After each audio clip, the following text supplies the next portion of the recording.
awa islamu ansigira herela ala ka wuli herela amin jamana mali ala ka mali koloshi amin ala kira bonya kama amin sallallahu alaihi muhammad salim sare namu gela na moray shuina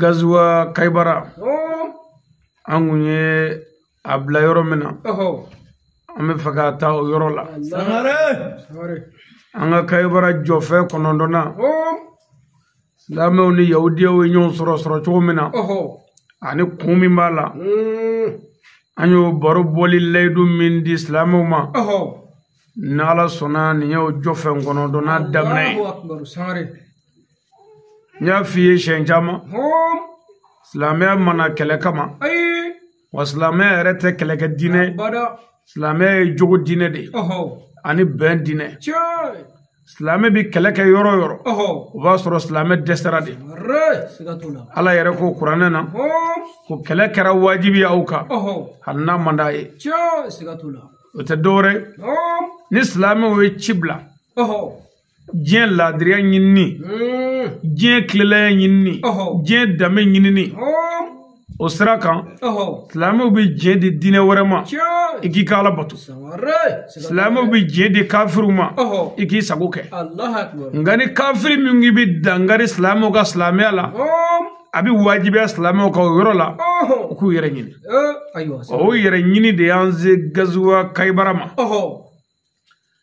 yahudiya ni islamu ka nyon fonyo ya kaybara kele kene ka adalu bedira e ma wuli yoro la ni o belaje ibado islamiya nana nogoya dine ibado islamiya nana ben dine ibado islamiya nana kishi dine ibado alakira te cheni kele wa mogo fagalate kaybara makke ko kele kadanye bal kaybara de kera de akara wajibi yere anga sinyoma note min nyini na islamu fe islamu wore min nyini yahudiya fe o tekele uye ben nyini uye keleya nyini uye ladriya nyini uye beki take bonya kono uyo nyini me angara mo nyinne ko fe kaybara yahudiya de islamu janfa ka fo utibu sigiro la wa minga du yobo ke wa islamu wore ka nyanama ya bina dangari ula Allahu akbar o de kara sababu yesa kira weleda o weleda sa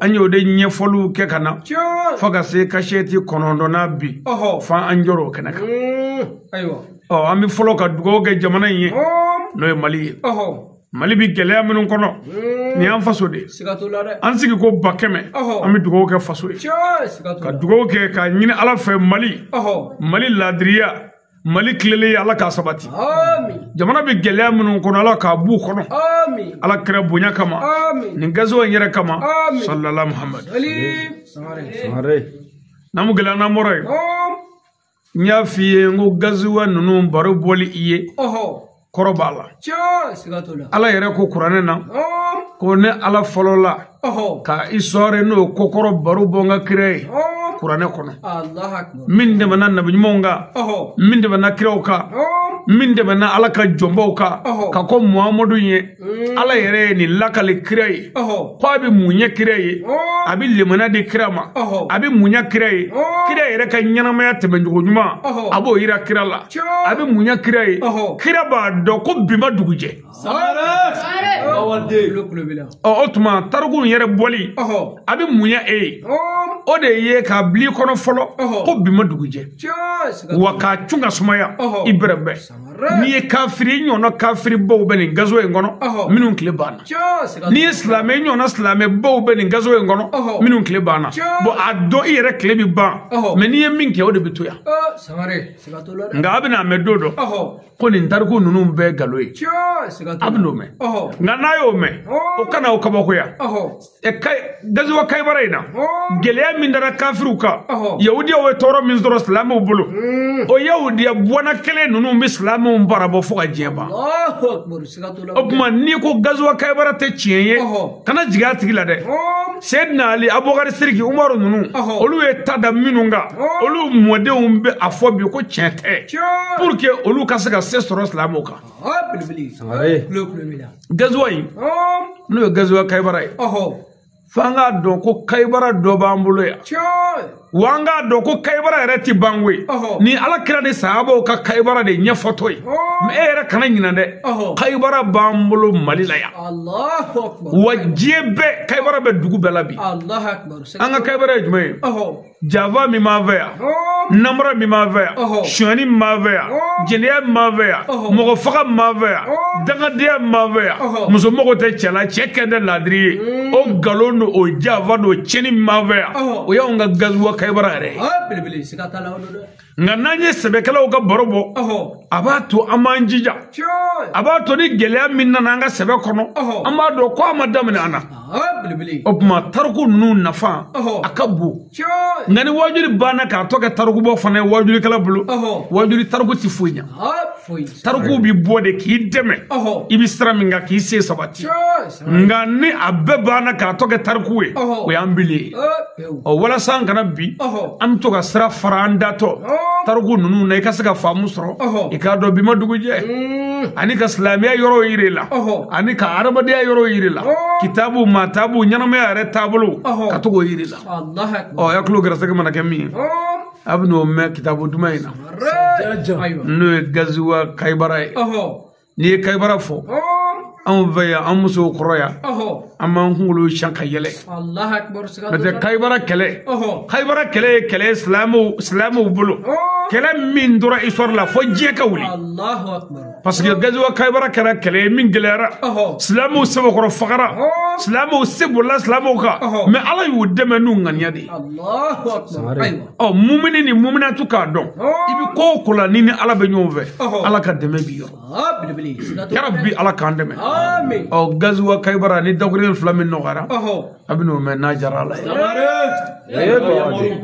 naam On cherche la protection auprès du Seigneur de l'univers. An bɛ taga ɲini Ala faama fɛ ni ka bɔ sɛtanɛ tɔɔrɔ ma o man ɲi sɛtanɛ man ɲi ale ye dangadenw ka patron ye n'an tora ka jɔ ye an b'a fɔ denmisɛnw kana kɛ dangaden ye a ka janto a bangebaaw la bangebaa ye fɛnba de ye an karamɔgɔ n'i ye fɛn o fɛn minɛ min ka bon ni bangebaa 2 t'i bolo fu b'i bolo a ye bangebaa 2 minɛ i bangebaa hali ni kafiri don a ka kafiri n'a ka silamɛya ko tɛ dɛ a dɔn ko e bɔra ale de la i ka ɲɛnamaya sababu ye ale de a bonya i ka barika ɲini wa i b'a barika sɔrɔ a y'a janto a bangebaaw la dangaden fu ye n'a ye nin fɔ siɲɛ caman an bɛ jɔya kuma caman parce que ɲɛnamaya ɲɛtaga kun ye denmisɛnw de ɲɛnamaya ɲɛtaga kun ye denmisɛnw de n'an ye denmisɛnw don dagadenya la k'olu de ye sini dugutigiw ye ka denmisɛnw don dagadenya la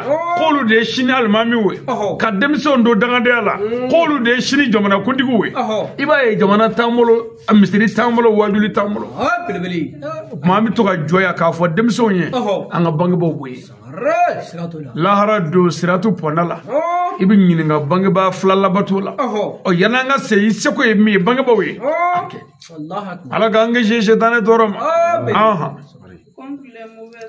Ala k'an kisi adamaden juguw tɔɔrɔ ma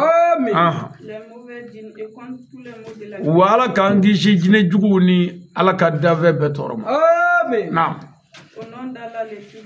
ni Ala tɔgɔ ye Ala min ye setigi ye faamaw ka faama malukulu muluku a cun sumaya bi ma dugu jɛ wa kow bɛ ban ko tɔ bɛ to Ala kelen ye bangera Ala min na i bɛ segin o de ma don dɔ yan'an ka segin a ma i debi yan an kan k'a minɛ Ala min ye gundo masa ye dɔnni masa masakɔrɔba ye Ala min ye diɲɛ hinɛ lɔbɔlen masa ye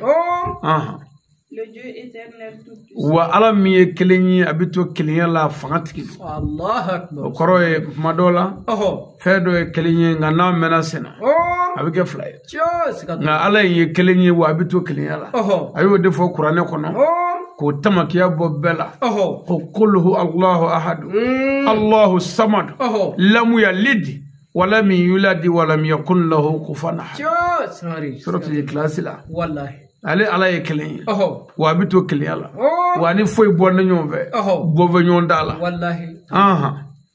Que la paix et le salut soient sur notre sauveur prophète Mohammed. N'an bɔra ye kitabu tigiw a bɛ sɔli kira belebele in kan n'o ye Muhamadu ye Muhammadu Nurullahi ni Takiullahi Shafiullahi ni Ganiullahi Ahmad Ali Bashiru Naziru Muhammadu min nana dabe onga balo herela bilibili Qur'an otoma gya bwana ko kira chira de bimana dabe onga balo herela sigatula na onga mi joya ika dogo islamia dine te kele dine de ala kira chira ko dabe onga balo herela hali kafiru bola yahudi bola nasaro bola kirecha bola hali bago bola oni kira ni aga sabo kele ka toro ke mamina eni toro ka do sabe ka toro ke yela o dolu ga dine nye lafiya dine ka beto itaka bonya kono wani be itu itaka islamia bi lafiya armadiya bi lafiya be bi lafiya ala kira o de nyini madne tumamna nana mistri jo madne ay madne ka fara nyonga ako beki take beni ka danelu aw munu ndame ala la ko islamu wi ayaga islami yake Allah akbar minu ndame ala la ku ye chrétien wi ayaga chrétien yake Allah akbar minu ndande ala yere la nu tay boli koy ayaga boli so nga koni min tonyona ana ami je ko ka hage ni Allah akbar sangare ne madne sigi chuga ya krabulu nga niya yo kirane sahaba wulla kata dokele dala yoro la ko tige dasago ala kan nyuka wa kirati kele ka bada ko ale kira ka hage abi kele ke de jien ka hage no aywa ami soli Muhammadu soli et ses descendants et tous ses compagnons ami soli asudi ngi sanu ni sahaba nyumonga soli ni yoro ina fana kramo no ye Sayyid Sharif Usman Madani Haidara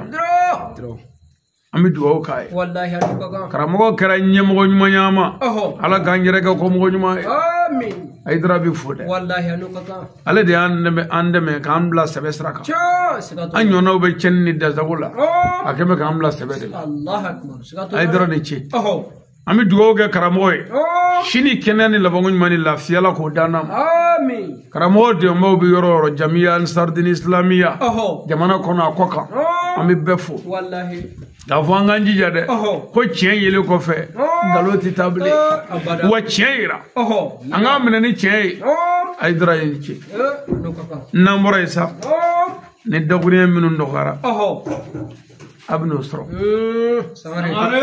amu ya foye kajete konondona nyode wallahi odola shekinala tumamina ne kira ne sahabo ne ala kira islamo klakla grupu mini minga kan ayo blay sangare nindo ala kira kunye kele generali di no kele nyekun nyo fo Muhammadu bi Qur'an do Muhammadu bi ala do Muhammadu jogo kay maintenant zera kele kola Muhammadu ibi to do koy Allah akbar are ngani yoro ina kira kunye kele generali di ay drapeau klakla drapeau woro aya kla chawni nyonje Allahu akbar aywa minga nga black kele nginina minga nga black kele dishila minga nga ta chamanjala minga nga ta keranife minga ngi dugoni kala bien ay bekla Allahu akbar tuma mini beklara nu esramne ko chaw kele ka sramne mbamuru bu kerela ko trabu kerela gawole kala jaw mu bolo nu biye jawyi obuga ta tuma mi ko wasro kafiru be uka karanga kono nu e kaybara kono Islamé do bugu disi goshi ko bi koni nena tatugo kafiru labi nana ngada kafiru labi bebe ka waso utato Allah akbar wa ku utato fana oni nyamakala be tala aywa o yoro ina oni onga nyamakala ya bila manga abada sare tasma bi yoro nyamakala bereti tay ga mafabe wallahi la diru bulla jametigo bulla nyamakala bulla munu mi ala nyini munu mogo be ala la nga nyamakala ya bila makara chugo mina tasuma bi yoro mi abereti tay abada tita me nyamakala obi chaw no fe kele kenaka bilbili samare o dato sa angara mo ku ye pusheri badi gongo yo tigina esraka gongo yira minge ko islamu jatkara o tado ni gongo yimwi ni kele de do de wa wali ni jago kala wewa ku manya do aywa samare opma ko o yoro nasa an ye fɛn bila ye Nous allons commencer là où nous sommes arrêtés. A ko an bɛna daminɛ o yɔrɔ in de la an y'a bila yɔrɔ min na tuma min na ni gɔngɔ yera kira ni sahabaw fɛ o kɔnɔ gɔnnen En ce moment, le prophète dit, o kɛra min kɛ ala kira sallallahu alaihi wasallam a ko yɔrɔ la où se trouve Umar Umereyata et Abdul Ansir Djouni? a ko Umar Umereyata dɔmiriyu bɛ mini ani Abdul Ansir Djouni i ye kira ye kira ni maa wɛrɛ tɛ kelen ye hasidiya tɛ kiraya la a tɛ maaɲumanya la pusɛri yɛrɛ u jatigɛlen ala kira m'a fɔ Jibrila bɛ mini a m'a fɔ ala yɛrɛ bɛ mini bal a y'a kɔfilɛ de ko Abdul Ansir Djouni bɛ min Umar Umereyata dɔmiriyu bɛ min Ils ont dit qu'ils sont là. o k'olu ko yɔrɔ bɛ anw filɛ labayika ya rasulu Le prophète dit, ala kira k'u ma yɔrɔ la partez tout de suite et faites-moi la recherche de cette poussière vénale. a ye taa sisan a ka taa nin gɔngɔnko in ɲɛɲini ka n'a fɔ n ye sisan olu kun ye sahabaw ye minnu ka teli teliya da ye dɔw b'a fɔ ma ko jinɛ sabaratigiw kun ka teli kojugu u b'an don kalan na yan sisan ka taa fɛrɛ tufa segu ka segin ka n'an sɔrɔ yan bɛɛ n'i ka bonya tɛ yan kira y'u bila u ka baara la min bɛ se min na a y'o t'o la naam Umar Umereyata et Abdul Ansir ont pris le chemin dans l'immédiat. a ko yɔrɔ bɛɛ Umar Umereyata dɔmiriyu ani Abdul Ansir Djouni k'u ye sira minɛ yɔrɔ bɛɛ Car ils sont rapides. o sabula ko o mɔgɔw ye minnu ka teli Ils sont partis jusqu'à ce qu'ils sont arrivés dans la poussière. a k'u taara fo ka taa don nin gɔngɔn in na Ils ont trouvé que ce sont des groupes de commerçants voyageurs. o y'a ye ko nin ye jagokɛlaw ye minnu datɔ don u ka jago taama la o y'a sɔrɔ jagokɛlaw don Abdul Ansir leur a demandé, Abdul Ansir Djouni ye jagokɛlaw ɲininka vous venez de quel côté? aw bɔra mara jumɛn na kabila jumɛn maa ye aw ye Ils ont dit là où ils venaient. u y'u bɔyɔrɔ fɔ Abdul Ansir Djouni ye Ils ont aussi demandé à Abdul Ansir. o yɔrɔ bɛɛ k'u fana ye Abdul Ansir Djouni ɲininka k'e yɛrɛ bɔra yɔrɔ jumɛn Abdul Ansir leur dit, Abdul Ansir Djouni ko kafiru ma jagokɛlaw ma yɔrɔ bɛɛ n'o ye jagokɛla ninnu ye je viens près du prophète Mohammed. a ko ne bɔra ala kira yɔrɔ la sallallahu alaihi wasallam C'est lui qui m'a envoyé de venir chercher votre nouvelle. a ko kira de ye anw bila ka na a ka n'a ka ko ɲɛɲini pusɛri ko in ɲɛɲini De ce fait, o kɛra min na les commerçants ont entendu que les deux hommes sont les envoyés du prophète. a ko tuma min na ni jagokɛlaw y'a mɛn ko cɛ fila in ye kira ka cidenw ye Ils sont tous descendus de leurs chevaux. o yɔrɔ bɛɛ u nisɔndiyara u jiginna ka b'u ka sow kan Ils sont venus saluer le prophète Mohammed. k'u taara kira Muhamadu fo Le prophète a trouvé qu'il y a quelqu'un dont ils ont été le même sein. a ko kira ye mɔgɔ ye o jagokɛ gurupu in na mɔgɔ min n'ale Muhamadu yɛrɛ ye sin kelen min jagokɛ gurupu in ala kira ye mɔgɔ dɔ ye o la ye ale n'o ye sin kelen min o tɛ ba la mɛ kira ka denmara yɔrɔ arabuw fɛ yen denmara yɔrɔ bɛ yen hali nansaraw fɛ a kelen bɛ yen o tuma o denmarala ninnu o bɛ to ka denw ladon ni denw kasira o bɛ sin d'u ma o tuma o denmara yɔrɔ sindina dɔ ala kira ni cɛ min ye sin min o dɔ yera o jamakulu in na Ainsi que les enfants de Bani Saoudia. a ko Bani Saudiya kaw fana tun b'a la Le prophète les a très bien accueillis. a ko ala kira nisɔndiyara a y'u bisimila bisimila cogo ɲuman na Le prophète lui dit, ala kira k'u ma oh mon frère, i y'an balimakɛ lorsque vous venez, est-ce que vous avez passé vers Kaibara? aw natɔ yala aw tɛmɛna Kaibara fɛ yan Kaibara karanga kogow fɛ yan a y'a tɛmɛna yen fɛ yan kira ye a balimakɛ ɲininka o de la La grande ville des infidèles. a ko kafiru ka duguba Il a répondu, a ye kira jaabi oui, nous avons passé là-bas. anw tɛmɛna yahudiyaw ka yɔrɔ fɛ Ah, Mohamed, a ko Muhamadu nous avons trouvé beaucoup d'hommes à Kaibara. wallahi an ye cɛw sɔrɔ Kaibara o cɛya da ye Ils sont tous préparés pour la guerre. u bɛɛ labɛn bɛ kɛlɛ kan Ils sont très nombreux. wa u ka ca o cɛya da ye Mais ta grandeur les fait peur. nka i k'a dɔn e ka bonya n'i ka karama kɛmɛ ka kafiru sa yahudiyaw yɛrɛ siran b'i ɲɛ Car ce qu'ils disent là-bas veut dire qu'ils sont très peur. sabula u bɛ ka kuma minnu f'u ka barokɛyɔrɔ la ye Kaibara kɔnɔ ye u siran bɛ ɲɛ dɛ u siran bɛ i ka cɛw ɲɛ On sait que sans doute Dieu va t'aider sur eux. Amba do siga fuitala ala bina edeme ni yawdiyo nga siga tala fi. Aywa, sabari. Andale mala ala bi dem yawdiyo ka. Ya rabbi ala ka ande manjugu ka. Amin. Ala ka ande manjugu. Amin. Ala grabu nyakama. Amin. Sallallahu Muhammad. Salim. Le prophète lui dit. Ala gra ko yorola. Yani barmage. Que Dieu te protège contre la catastrophe. Nyani ni ala fala ki kishi ka babalo kuma. Allah. Ala ka ngishi ka boluma. Amin. Que Dieu te facilite toutes les choses dures. Nyani ni ala fala ka kogalo no ga ibulu. O kira o dugo mi nga barmage. Nyani ni ala refa kira re kama ala ka kogalo no ga amulu. Amin. Après la bénédiction, dugo nunu nga fesa. on dit au revoir. Aku ye kame dake. Les commerçants sont partis. Ko jago gala nunu ndara. Olu tay jago e. Olu bi jago ke kabla du nyonje. Wallahi. Olu yere be stra bandu nye. Na bulu buku. O kira dunda e ladriya bamali. Olu mogo ten na bulu kula. O mani mami ngui o tijin ladriya bamali. Kiwi sege ladriu fanama. O ma kira ni sababu bulu kujo. Ka awla kana. Allah. Ne Khaybara yere introduction di bane. Naam, développement. Les prophètes et ses compagnons ont su poursuivre leur chemin. Ako kira ni sahaba utoro gata namugala. Obigo gata make gata. No strajayi. Unye chime Khaybara karanga kogoma. Karanga wolo flambe. Les prophètes et ses compagnons sont venus jusqu'à ce qu'ils sont arrivés près de Khaybara. Ako kira ni sahaba unana fakana surunya Khaybara karanga kogola. Okoro surunya na Khaybara. Ils voyaient même les murs du bloc. Aku nyebe karanga kogo tiginala. Allah. Batigina. Les musulmans ont commencé à dire. Ako islamu tora ka fo yorobbe. Subhanallah walhamdulillah wallahi ilaha illallah. Allahu akbar. Are. Bani kan nisa jayorote. Wallahi. Islamu ye karanga kogo tigina minge. Uye ala tanu. Allah. Ala barkada. Ka ala akbar subhanahu. Allah. Kamru korota. Uye ala akbar ke. Ils appelaient le grand Dieu. Uye ala wele. Uye ala belebele. Dieu est un roi de pitié. Ako ala ye hine masai. Tolérance et d'endurance. Wa ala ye yafa masai nyumaya masai. En ce moment, O kara minge. le prophète dit à ses compagnons. Kira ko ka sahaba ma. Installons-nous ici. Ay to angam bismillah ya. Allah. O koro ay minun walaka. Anye be karanga kugula. Andi table da manzigi asa. Anye be nyini kando. Allah. Ils ont mis des hommes non loin du bloc.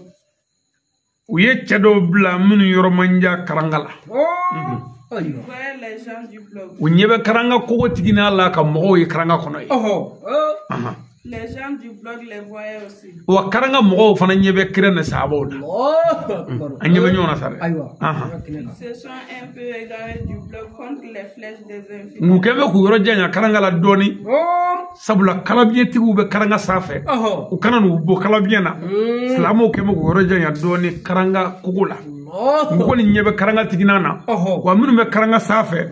Olu nyebu tiginana. Allah. Ils ont installé leur tilici à l'égard. Ako uyu ka tandanu nzigi yorola. Koro ka debeuda. Ka fevenonda. O ka minu walaka. Les infidèles ont vu les guerriers des croyants non loin du bloc. Ako kafiru no yahudi we. Olu nyebe kele deuna. No e muminu ye minu yoro manja karangala. Nyebu tiginana oni karanga manja. Étant dans les étages du bloc. Uyu to karanga étage safe no ya saganzui. Ka slame no nu tiginaye. Karanga ko nunu jora. Obi mogo bla saverola. Obi bi korola je ka klebi la je ka bani ni baba belaje. Kala bien bubul. No lu fango fenyi. Obi manga botukuma. Okuma o jamakulu basa. Olu nyebe slame nunu na. Naam.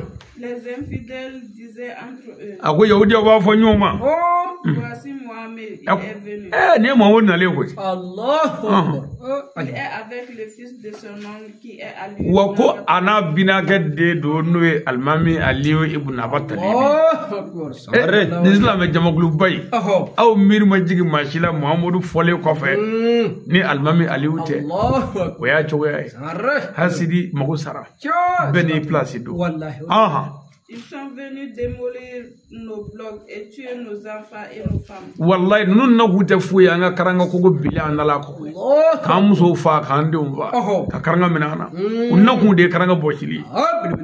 Ils vont ramasser tous nos fortunes. O bina ngam bamuru nanga na buluma febe faranyonga.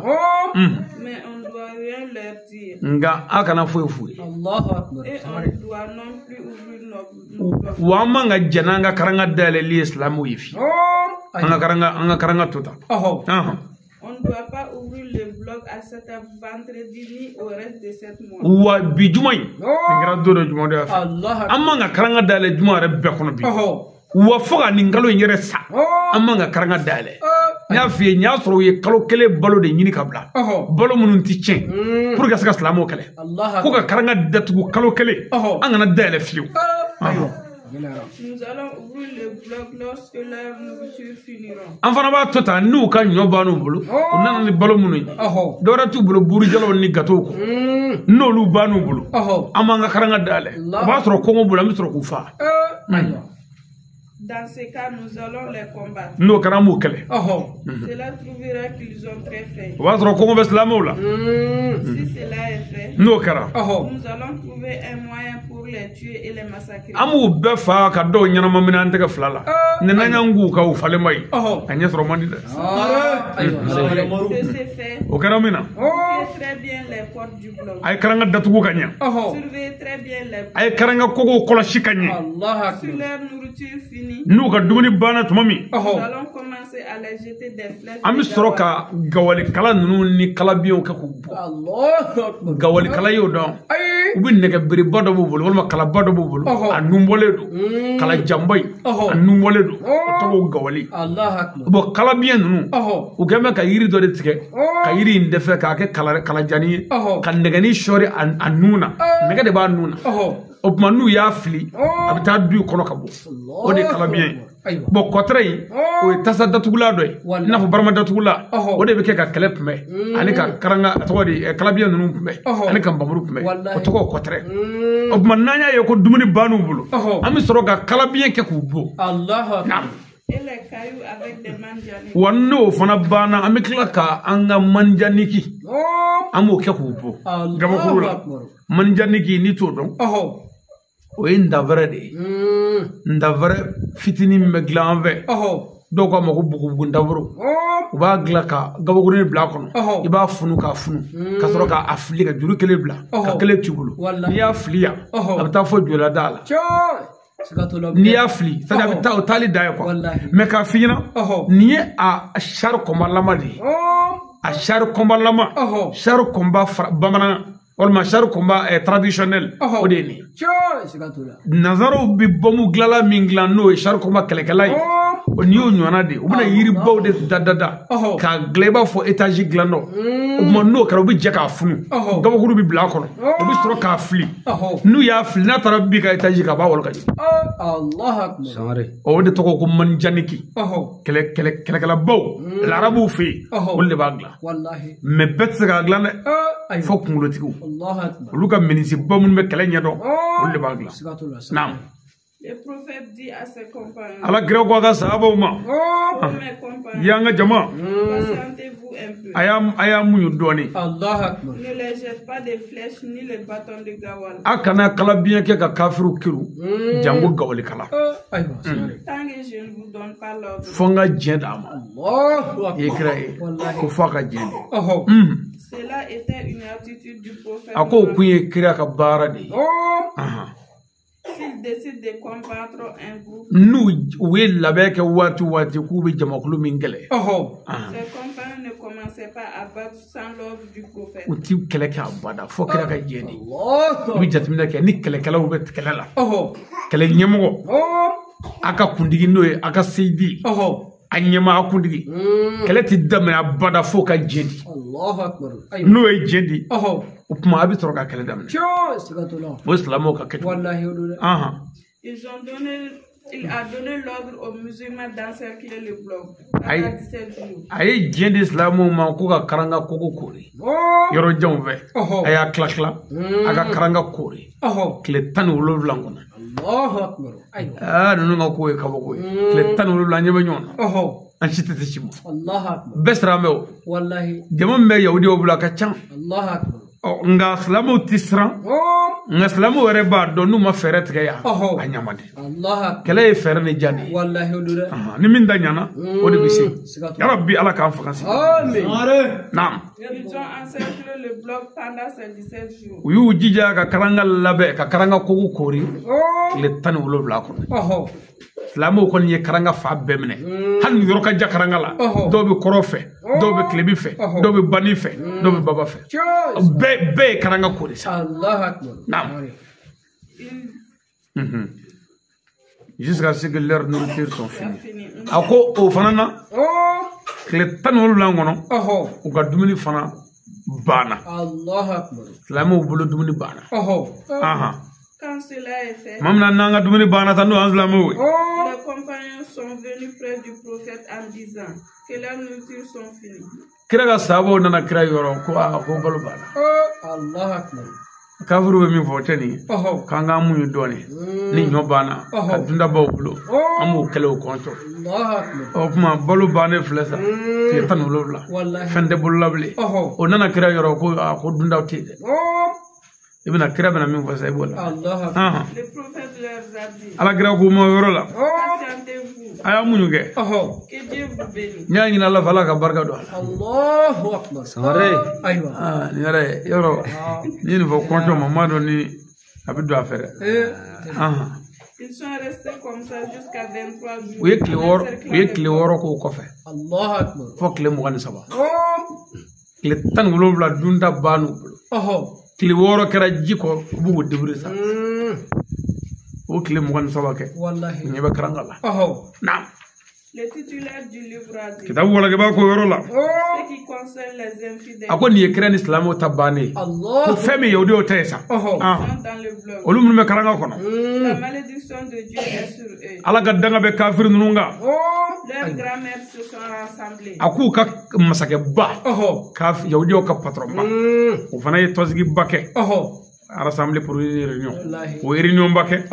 Karanga kono yi.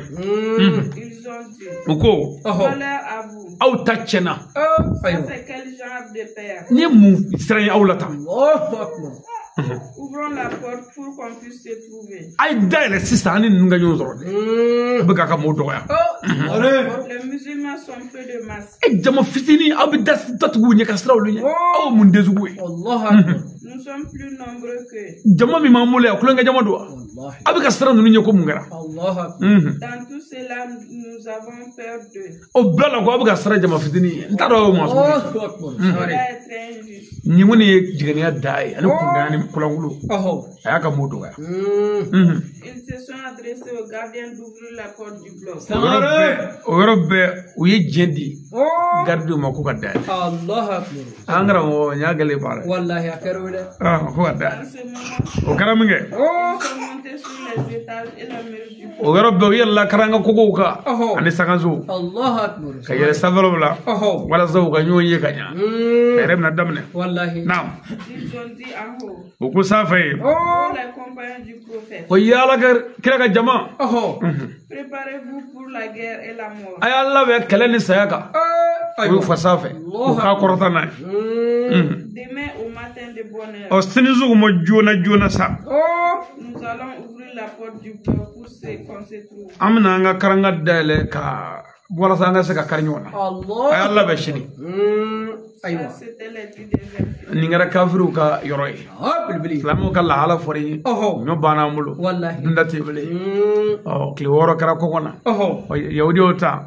masaka badibina aga chokoro e kuni ye munzira ye ko ga dale o fana yalla ga cibla safe ka cifa islamu yana ko go labe ko shini zuguma kam karnyona Allah akbar ala ga shinira naam Ce qui concerne les croyants. o femi islamu ka yoro ko Il disait. uko Gloire à Dieu. sanya be alai Vérité à Dieu. bunya be alai Louange à Dieu. tanu be alai wa ala ka bo koro kongo to nunu nu ka kongo be bu ka ala tanu ka ala barka wallahi naam Il faisait le salut sur le prophète Mohammed. o to solli kraka mi muhammadu sallallahu alaihi wasallam sali aba jando kraka zolla abi jien ko no ya Allah akbar angara mo halnu yi fale blashin ke bi fagashin Selijita.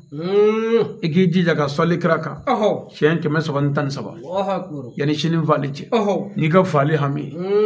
Avo ala ugoku ben vaga shini. Ala wanna me soli ka kraka ega kraka zol do ni sinin vali che. Keme soban tan saba ke. Soli sugu men gadi. Shinin vali tibo. Samare. Soli min gadi. Hanna kadiya fala ka hine kira Muhammadullah bakaka Allah aw sahaba utura ka soli ka kira ka Allahumma salli ala sayyidina Muhammad wa sallim. Les musulmans ont passé la nuit comme ça jusqu'à ce que l'aube soit apparue. Ako islamu tura sa shufa uniso jale munya munya ne do faga ti fayri kenema Allah ko ngoto Lorsque Dieu a fait apparaître le jour tumamna ni klebora ora ni fayri kana chira et que la lumière a poussé les ténèbres. tumamna ni noro tarani dibi Le prophète a prié avec les croyants qui est le 2 rakat du Fajr. Ako islamu sella kira kofe ni fayri joko flay kira islamu e fayri seli joko fla Allah akbar naam. Après le salut final, Salamu blale kiran islamu fe. le prophète leur dit de monter sur leurs chevaux. Akira go islamu ma ay yalaga souka. Que Dieu vous Alaga barka do awla. C'est le prophète qui était le général et le commandant de cette guerre. Ako kira kunye kele en generali. Ana commandant no kele nyoku kunye kira e. Allahu akbar. Mamadou. Ibi Qur'an do. Wallahi. Nga kele nyoku yai. Anda la janna kala to mun. Les compagnons sont montés sur leurs chevaux étant préparés. Ako chaw yela lawga souka ulla bene keleka. Mugam bamru. Ils ont pris leurs fers qui sont incassables. Oyuka nega uta nega glikiu. Aywa. Kudula nega fula bu kungulula. Nega gliki bu disila. Abu tega kalawla. Adere ni bamru ke ko goshi yoro la. Nega ka de bi bo me famandi. Le prophète a pris 5 drapeaux. Ako créé drapeau duru mine. Ayota. La guerre va commencer. Ako kelebna damne. Ubla karnyona. Il dit à Abouakar Siddiq. Ako Abouakar Siddiq ma. Abouakar Siddiq. Prends le premier drapeau. Eka drapeau folo mine. Aywa. Il a donné la deuxième à Omar Farouk. Ay drapeau flona di Farouk ma Omar. Aywa. La troisième à Ousmane. Ay drapeau sabana di Afana dinge Ousmane. La quatrième a été donnée au père des jumeaux. Ako ay drapeau nana di flanu fama. Min dogo almami Aliyu. Allahu wajha wa asadullah al-galibu ko. Et la cinquième a été donnée à son tonton Abbas. Aye drapeau durna di abina ke manu ya fay. Min dogo Abbas. A farinjini. Kira bina ke kun yiche konondo yin. Abesaro kafir lama. Foche fla di amzane Abbasi. Abbasi. Aye drapeau durna doma. Naam. Après, le prophète a fait rapprocher les guerriers et les hommes puissants et rapides devant la poitrine de la guerre. Oko yorobbe kira gerela kele chawla. Che gelew ani che faru. Ayolu faranyonga kolu bla kele dishila. Ako Où se trouve Ibn Khattab qui est Omar? Ako Khattab de Omar Bemin. Naam. Omar Farouk répond. Omar yi jabi que dans l'immédiat. Mais voici près de vous, prophète de Dieu. Ne flay krefe yala ka kira imogo be muna nyama. Le prophète dit. Kira ko Toi, Omar et mon tonton Abbasi. Ako Umaru nene bina ke Abbasi. Ainsi que Saadou ibn Ubadata ani Saadou ibn Ubadata. Je veux que vous faites votre attaque à gauche. Mi fa ka kele ke kata numangere la. Abi jigi numa va fe. Ni patro ko to ka classe monte. Sare abi jigi numa fe. Le prophète dit. Kira ko tuguni. Se trouve Ali ibn Abatalib. Ako Abatalibi de Aliou Bemin. L'imam lui répond. Sayyidina Ali jabi ke. Je suis là le prophète de Dieu. Yala ka kira ne flay krefe. Le prophète dit. Kira ko Toi Ali. Aliou Abouakar Siddiq. ani Siddiq Abubakar. Ousmane ibn Affan. Ani Afana de Usmana. Ani Amru. Ani ne bina ke Amza. Ainsi que Zubair ibn Awami. Ani Zubair ibn Awami. Je veux que vous attaquiez au beau milieu et à la poitrine de la guerre. Me fa o ka kele dishi. Allah. Kle chamanje fe. kabi yan classement manyaw nganga la jeke aywa na kara chugo ko sayyidina ali nunga faranyo o ka jigi chama jeni fe o kana tangin ni mo bede ko clé aywa nyanda toy Lorsque le prophète a fini de classer ses hommes,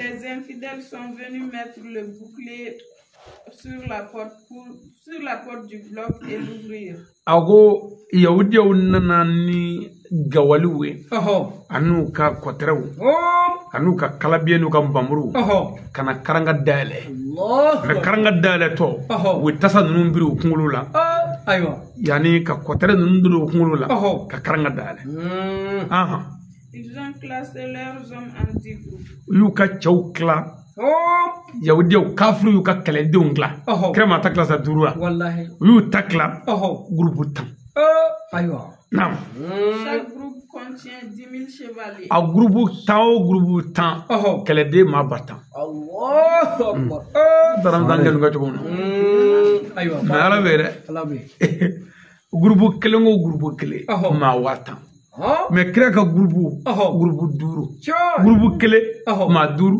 kele ma woro Allahu akbar mais nunu nga groupe tan patron me sona le be ko karanga kono aywa do groupe tan a kele ma batan mbamuru ni kalabie ba na Ils sont tous préparés avec leurs effets de guerre. ya ka bella be men kele mine be Allahu akbar islami ala ka deme be islami ka wallahi ala ka deme nam Ils sont venus installer leur tente. ku fana jigi na kun kanu fana sigi kanya aywa ku ka tili su koro Après, ils sont venus s'arrêter au lieu de guerre. ko keraminga ku nanu jokele keneka no ye wude aywa Ils ont tapé le tam-tam de la guerre. ku ye kele dunu goshi dunu no woloy o kele dunu no be kele wuli o bi mangabo Allahu akbar o manganye kele dunu parce que dunu ye qualité de madama na le fora o ba yira ko kibaro be Allahu akbar me kele ke yoro la dunu vola do be olu ka bare dunu voye ko adamne o dunu goshi Le tam-tam qui montre que nous sommes prêts et nous pouvons commencer. wa ko manga mi dunu goshi ka mimba ira kwan labena kanga karnyona shima baga shima bishika shima shishwen ko bella bena uyo dunu goshi aywa nam Ils tiraient les cordes de leurs chevaux. ube so dajiru tufa Les chevaux criaient partout. way ka dogo so be klubo la fabe so bebe ka kluy Allahu akbar Les hommes se flattaient en disant agwe chawu to yere fo ba fo aujourd'hui, ande koni bi koni cette guerre sauf le chevalier qui est sur ay chem misaka nin kele damne bi fo ka ga che mi yere chere joli samare ago so de besaka bi kele damne Allahu akbar afan ka ke namne ba bebe ka yere waso ki yere nyefo nam La malédiction de Dieu est sur les infidèles. akoy ala ga baloni ala ga tacce ala ga danga be kafiri nunga aywa L'un de leurs chevaliers est sorti. o yoro be ku ka sotigi de do trabasura aywa Il était entre les fers. akwale men nega oni nyonje koro nega gliki bala nega fula ba kungulu la nega shorshor ma tege bella En le voyant comme un lion blessé. niya ye ba fo waraba jukli abaka suka Est venu tirer la corde de son cheval. wallahi kafiri nana akaso dajuru tufa fa bi so sie fla korota ka ira safe ka waso abika munya aywa Il faisait des démarches sur le lieu de guerre. wallahi abi to ka so yere bi to ka masa dagorba tamake kele kenana ki munu chekli Il a dit aux musulmans, ale sorla ki kanu islamo ma c'est moi qui ai Maratu ibn Marwana. akonne de muratu ibn marwana na tenon dogo de muratu ibn marwana Qui d'entre vous peut sortir contre moi? joni ma awla ko dama yerla ko bisa ka bonne no fessisa Allahu akbar la mebe Il y a un homme qui peut comparer sa poitrine à la mienne. joni me awla me bisa ka disi dane disi la sisa kana nga laje aywa Directement, un homme ansar a tiré la corde de son cheval et dit, robbe ko ansaru kamale do trabasura naga soye ko yaga so dajuru tufa oko Je vais sortir contre toi. ne bi bo e no fa sisan Les deux hommes ont fait sortir leur épée en se faisant face. wallahi ko cɛ fila y'u ka nbamuru bɔ ɲɔgɔn nɔfɛ k'u ɲɛsin ɲɔgɔn ma an faro kamalen ni yahudiya cɛ in Leur épée se frottait. wallahi nbamuru bi manga bɔ ɲɔgɔn na kanu Dans peu de temps, ils se sont trouvés. sɔɔni dɔrɔn k'u ɲɔgɔn sɔrɔ sa Je jure, ngale na ma in na en les voyant comme deux mères qui se i rapprochaient. b'a fɔ ba fila kɛlen ɲɔgɔn na sɔ kɔgɔji fila ɲaminen ɲɔgɔn na L'infidèle a été rapide pour frapper le croyant. wallahi ko kafiri yahudiya teliyala n'a bolo ye ka silamɛ gosi gosili gɛlɛ dɔ la L'homme croyant est tombé par terre et est mort. o yɔrɔ bɛɛ an tɔrɔ kamalen bina duguma a fatura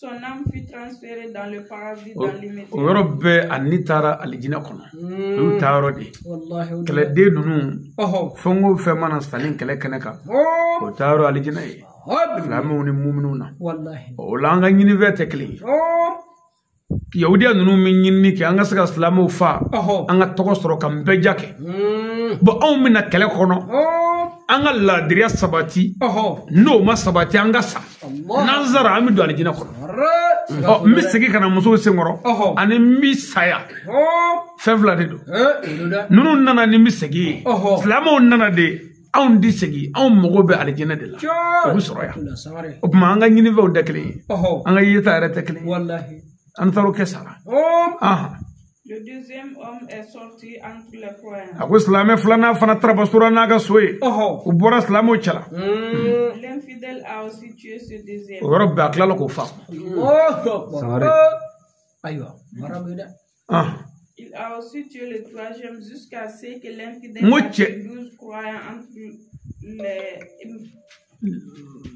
12 croyants le matin de bonne heure. a ko i k'a dɔn ko yahudiyakɛ in tora ni so ye a bɛ tarabaso ka silamɛw faga kelen kelen fo ka na silamɛ cɛ 12 faga sɔgɔmada kelen parce que i m'a ye nin yɔrɔ in na classement man ɲɛ dɔɔnin ale kira ye minnu yira k'olu ka taa fan min olu taara ye minnu jɔ mɛ yɔrɔ min na sa cɛ ye a ɲini olu fɛ ko dɔ ka gɛrɛ n'o tɛ n'an bɛɛ fara mɛ ɲɔgɔn kan yɔrɔ kelen n'a fɔra dɔ ka gɛrɛ dɔ bɛ gɛrɛ o wa dɔ bɛ gɛrɛ min bɛ si la mɛ ale minnu bɛ se cɛ la olu taa mɛ fan wɛrɛ fɛ dɔw taa mɛ kɛlɛ ɲumanba fɛ dɔw taa mɛ cɛmancɛ fɛ o tuma minnu ni kira jɔlen don sa o tuma olu de filɛ ye tan a co cɛ ye 12 fa Directement, l'infidèle s'est dirigé vers les autres croyants. O kɛra min kɛ ko des autres Croyants. a ko kɛra min kɛ ko yahudiyakɛ y'i ɲɛsin silamɛ tɔw ma Avec son cheval, car il était sûr de lui. sabu a dalen don a yɛrɛ la sa a ye mɔgɔ ninnu faga min kɛ a ni minna o tuma a yɛrɛ bolo sa a b'a bɛɛ ban sisan a ye ɲɛsin silamɛw ma Le titulaire du livre a dit, kitabu walakiba k'o yɔrɔ la en ce moment, le catastrophe est venu. a ko kɛra min kɛ ko tasuma wulila o kɔrɔ ye balawu carila masiba wulila Tout le monde devait applaudir l'imam Ali en ce moment. bɛɛ kan ka Seydina Ali de tɛgɛrɛ fɔ Seydina Ali kun nin waati la Car il a fait des choses mystérieuses en ce lieu. ko wallahi ko yɔrɔ la Seydina Ali ye ko kɛ kabi diɲɛ dara min ma deli ka kɛ Quand on flatte les hommes, n'an bɛ cɛw de ko fɔ sa l'imam Ali est le a ko Seydina Ali ye cɛ fɔlɔ ye min kan ka ko fɔ gazewa Kaybara la n'i ye cɛw fɔ dɔrɔn Ali fɔ o de ye fɔlɔ ye On ne doit pas oublier Umar ibn Khattab. a On ne ko doit pas oublier Khalid ibn Walid. wa k'an kana ɲina Khalid ibn Walid fana kɔ gazewa Kaybara la n'an bɛ cɛ gɛlɛnw fɔ n'i ye Seydina Ali fɔ kana ɲina Khalid kɔ Numanu ibn Nazir. kana ɲina Numanu Naziru de kɔ Amar ibn Yasir. kana ɲina Amar ibn Yasir kɔ Fils de Sumayya. Sumayya de o ni Umaru dɔ nin tɛ kelen ye Umaru ibn Khattabi bɛ yen Amar ibn Yasir bɛ yen nin ye Sumayya de ye Sumayya min ye mɔgɔ fɔlɔ muso fɔlɔ min fagara silamɛya la o de ye Amar ibn Yasir ye kana ɲina o kɔ cɛ gɛlɛnw fɔtɔ Il est rentré dans la religion à l'âge de 20 ans. ale donna silamɛya la k'a si to san 20 a ye baya kɛ kira bolo ka tugu kira la k'a to san 20 kana ɲina o cɛ gɛlɛn in kɔ a fa fagara a ba fagara silamɛya nɔfɛ Umar ibn Khattab et Ousmane ibn Affan. Kana nyina Umar ibn Khattab ko ani Affana de Ousmane kona mi cegalon fo kana nyina wolu ko wallahi ana Siddiq. ko ani Abubakar Siddiq Allahu akbar kana nyina nu ji ko da Ces jours-là ako dosa ils ont tué plein d'infidèles avec leurs épées et les ko nunu nye kafiru sabako faga ku nyana mamne fagali gelela nu kam bamru Allahu akbar naam ils tuaient ubi fagali ke ubi nyana mamne ke les sangs coulaient partout. joli bi ka woyo dugukolo ka iba fo ji Allahu akbar aywa Il était comme ça kumo chogola jusqu'à ce que la nuit soit apparue. wallahi ka dabne fajiri kene fakata kliba Allahu akbar aywa cɛ an ka cɛ tan fila min faga ka b'olu fagara sɔgɔmada joona fɛ tile bɔlen sa k'a daminɛ o la fo ka taa se fitiri ma nbamuru bɛ ɲɔgɔn na sa joli bɛ ka woyo Tous les guerriers sont venus dans leur camp. a ko kɛlɛden bɛɛ nana i ka kan kɔnɔ o kɔrɔ ye kafiru taru ka yɔrɔ la silamɛw nanu ka yɔrɔ la Dans cette journée o don tile kɔnɔ il y a eu 3000 hommes, 3000 morts entre les infidèles.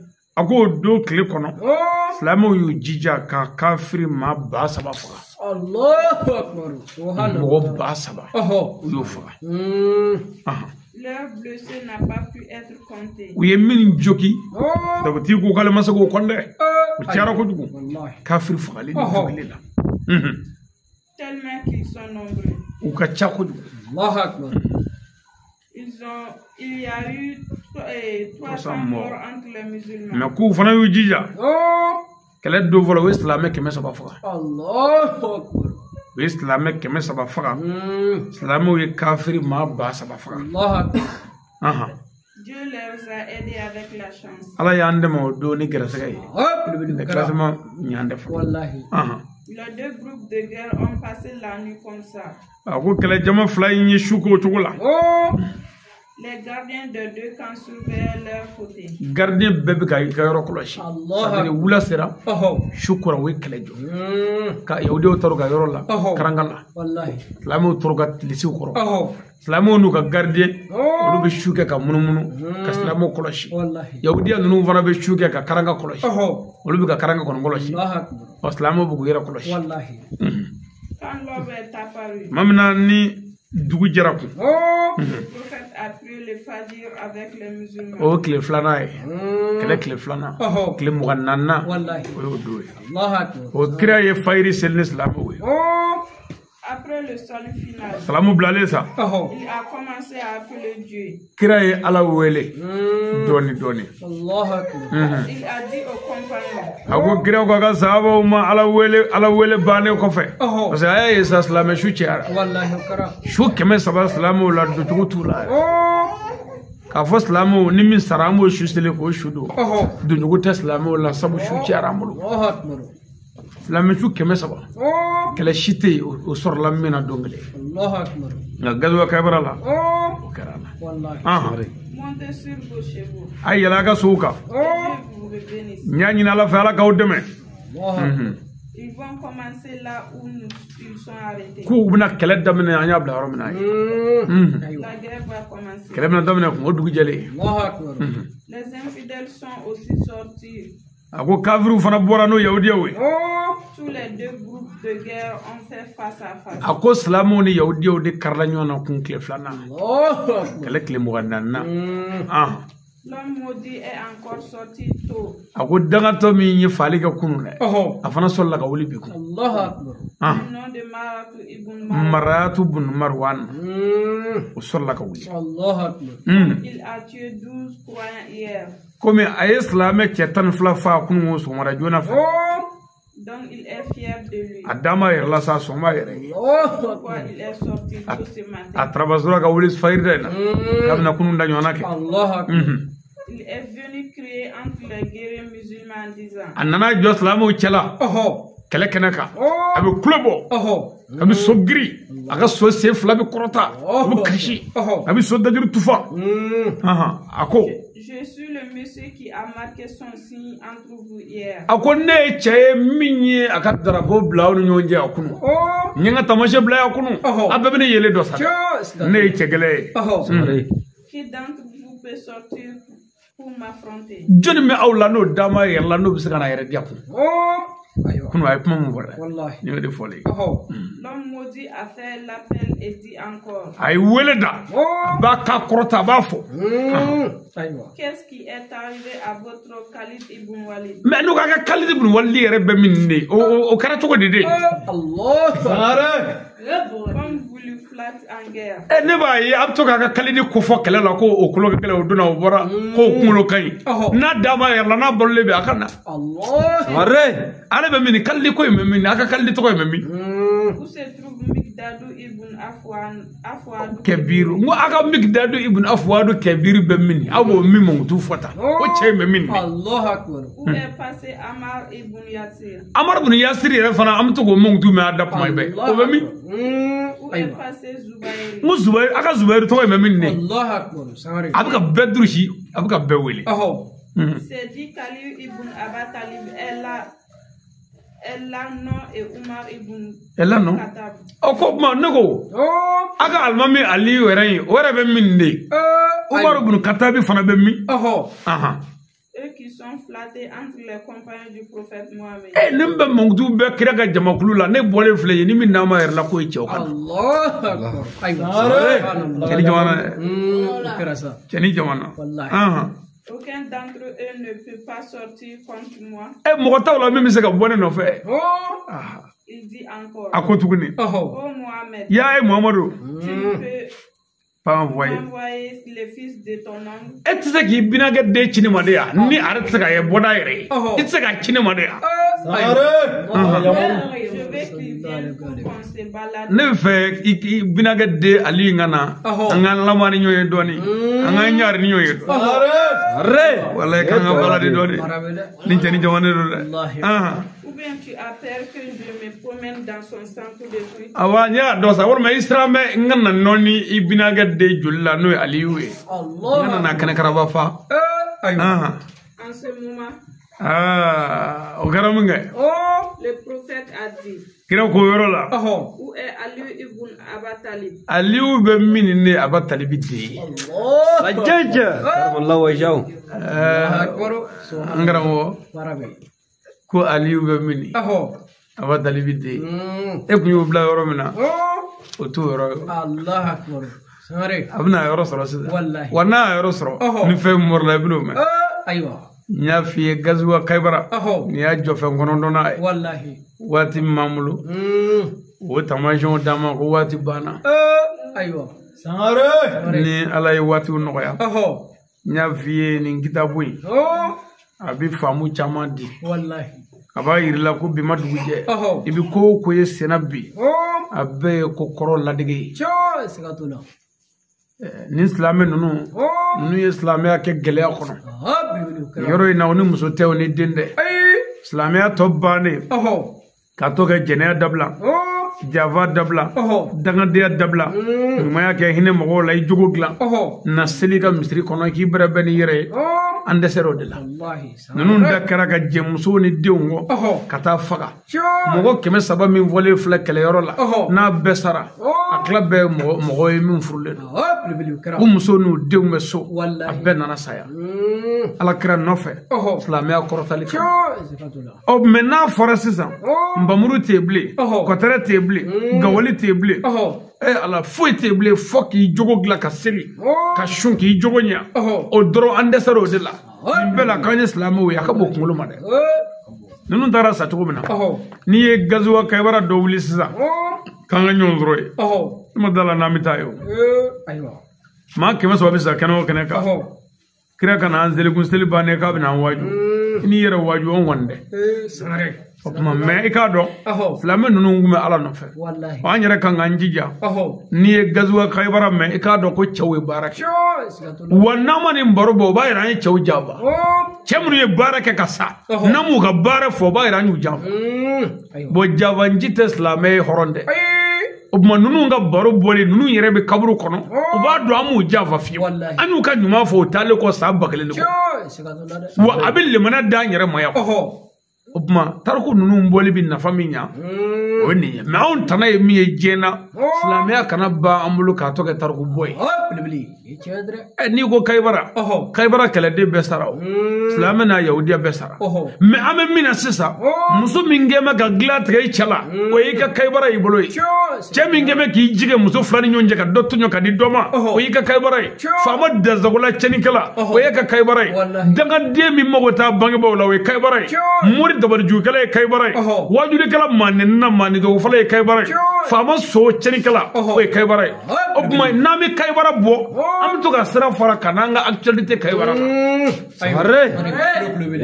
la an k'an jogo dilan dɛ n'o tɛ walahi an bɛ fu de la ɲɛnamaya ye cɛsiri de nin ye cɛw de fɔlen ye wa ni cɛ bɛɛ sara a yahudiya dɔw ye minnu ye kɛlɛ kɛ kɛlɛbaw kɛ ka silamɛw fa facogobaw la o bɛɛ sara silamɛ dɔw bɛ yen minnu fana ye yahudiyaw fa ka silamɛya kɔrɔta facogo bɛɛ la o bɛɛ sara o tuma n'i y'a ye ko nin cɛ gɛlɛ bɛɛ sara i mana kɛ kafiri ye ninnu ka ta ka jugu i ta ye n'i kɛra silamɛ o ta ka jugu i ta ye a tun sumaya k'i yɛrɛ bɛrɛbɛ a tun sumaya k'i yɛrɛ bɛrɛbɛ ɲɛnama ye waati kunkurun de ye a waati kunkuru ka kɛ sɛbɛ la o de ye hɛrɛ y'an kan gazuwa Kayibara kasiyɛti kɔnɔntɔnna n'a diyara Ala ye o b'an bila yan ni Ala ye waatiw nɔgɔya an b'a saba kan ka kasiyɛti tanna tugu a la k'a saba kan ka taa ni Ala y'an dɛmɛ nin kitabu duman ye an bɛna fɛn caman fɔ a kɔnɔ walasa mɔgɔw ka se ka bɔ ko caman kalama Kayibara an kun famana ma ka sababu kɛ voyage ni darura caman ye nka an yɛrɛ y'a ye n'an ma dɔɔnin k'a la mɔgɔw ka kuma cayalen don an ka dɔɔnin kɛ n'an ye dɔɔnin kɛ faamu caman bi sɔrɔ ni Ala ye sigi wɛrɛ yira an na sa tuma min na ni cɛ ye nin cɛ ya kan ninnu fɔ ni kira y'a binakɛ den Aliyu wele Aliyu bɛna jaabi min di o la ani ko tɔw bɛna kɛ cogo min na n'a diyara la a bɛn'o mɛn an bɛ dugawu kɛ sigi wɛrɛ Ala k'o yira an na Ala k'an ka kow nɔgɔya ka don an ni juguw cɛ Ala ka